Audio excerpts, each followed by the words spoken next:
ఓం శ్రీ మాత్రే నమః. ఓం గురుభ్యో నమః. ఓం శ్రీకృష్ణాయ నమః. అందరికీ నమస్కారం అండి. కార్తీక పురాణంలో 17వ రోజు 17వ అధ్యాయంలోకి వచ్చేసాము. ఇంతవరకు కూడా చాలా చక్కగా జరిగింది. ఇక ఆలస్యం చేయకుండా వీడియోలోకి వెళ్ళిపోదాం. వీడియోలోకి వెళ్ళే ముందు ఇదే మొదటిసారి మా ఛానల్ చూసినట్టయితే లైక్ చేయండి, షేర్ చేయండి, సబ్స్క్రైబ్ చేసుకుని పక్కన బెల్ ఐకాన్ ఉంటుంది. దాన్ని ట్యాప్ చేసి ఆల్ బటన్ని క్లిక్ చేస్తే నేను చేసే ప్రతి వీడియో మీకు నోటిఫికేషన్గా వస్తుంది. ఇక ఆలస్యం చేయకుండా వీడియోలోకి వెళ్ళిపోదాం. 17వ అధ్యాయం. అంగీరసుడు ధనలోభునకు చేసిన తత్వోపదేశం. ఓ మునిశ్రేష్ఠులారా, ఓ ధనలోభి, నీకు కలిగిన సంశయాలకు సమాధానం చెప్తాను, విను. కర్మ వల్ల ఆత్మకు దేహధారణ సంభవించున్నది. కావున శరీరోత్పత్తికి కర్మ కారణమగుచున్నది. శరీర ధారణం వలనే ఆత్మ కర్మను చేయును కనుక కర్మ చేయుటకు శరీరమే కారణమగుచున్నది. స్థూల సూక్ష్మ శరీర సంబంధం వలన ఆత్మకు కర్మ సంబంధం కలుగును అని తొలి పరమేశ్వరుడు పార్వతీదేవికి వివరించెను. దానిని ఇక నేను వివరించదను. ఆత్మ అనగా ఈ శరీరమును నవాహం కారణముగా ఆవరించి వ్యవహరించున్నది అని అంగీరసుడు చెప్పగా, ఓ మునీంద్ర, నేను ఇంతవరకు ఈ దేహమే ఆత్మ అని భావించుంటిని కనుక ఇంకను వివరంగా చెప్పండి. వాక్యార్థ జ్ఞానము పాదార్థ జ్ఞానము కారణము అగుచును. కావున అహం బ్రహ్మ అను వాక్యార్థము గురించి నాకు తెలియచేయండి అని ధనలోభుడు కోరారు. అప్పుడు ధనలోభుడితో అంగీరసుడు ఇట్లు చెప్పాను.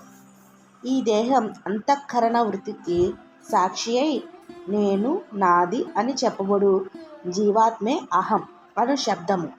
సర్వాంతర్యామి సచ్చిదానంద రూపమైన పరమాత్మను నా అను శబ్దము ఆత్మకు ఘటాధుర వలె శరీరమునకు లేదు.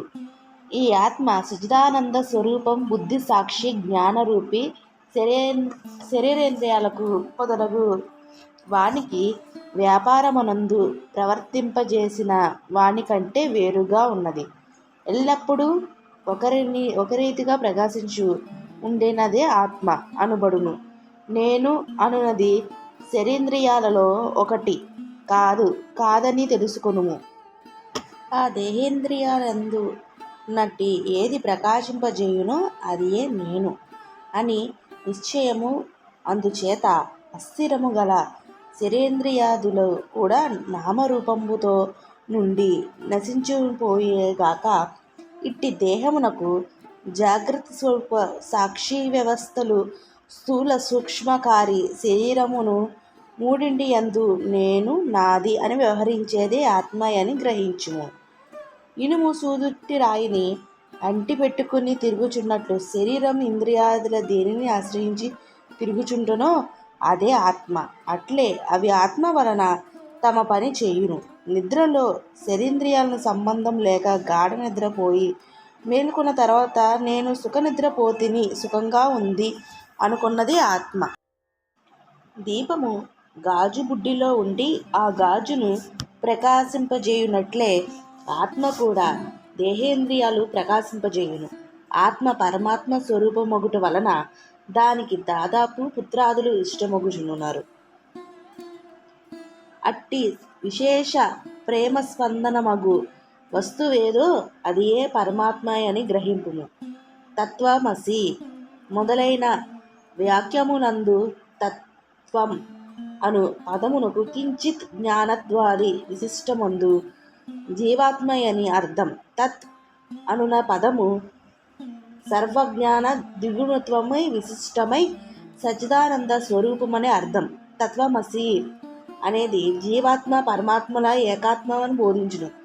ఈ రీతిగా సర్వజ్ఞానత్వది ధర్మములను వదిలివేయగా సచ్చిదానంద రూపము ఒకటే నిలుచును. అది ఏ ఆత్మ. దేహ లక్షణము ఉండుట, జన్మించుట, పెరుగుట, క్షీణించుట, చచ్చుట మొదలగు 6 భాగములు శరీరానికే కావు, ఆత్మకి లేవు. జ్ఞానానంద స్వరూపమైన పూర్ణతత్వం గలది.